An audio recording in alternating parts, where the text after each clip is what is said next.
Magandang araw po sa mga kaibigan po natin dyan na may sa sounds na ito po yung nilabas namin The Big One na hindi po naman nila talaga mahabol yung bass nung nilabas namin The Big One na sunod-sunod po. Hindi po makuha nila kung paano po ang bass na talaga naman pong walang pahinga. 30 bass hanggang 40, 50. Mayroon pa po kaming ilalabas na talaga naman pong gusto nila makuha yung bass. Yung mga gumagaya po dyan, shoutout po sa inyo, tuloy lang po tayo. Ito po yung sa amin ngayon na kung saan po ay talagang malakas. Pwede po kayong sumubok talaga sa personal.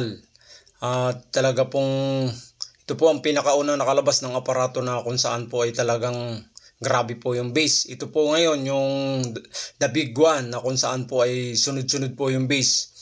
Yung master bass po, yun po sa amin yung maliit, yung master bass. Ito po yung The Big One na kung saan po malaki. At saka po malaki ang tunog nito, solid, talaga pong grabe. Mayroon pa po kaming nilabas na kung saan po na talaga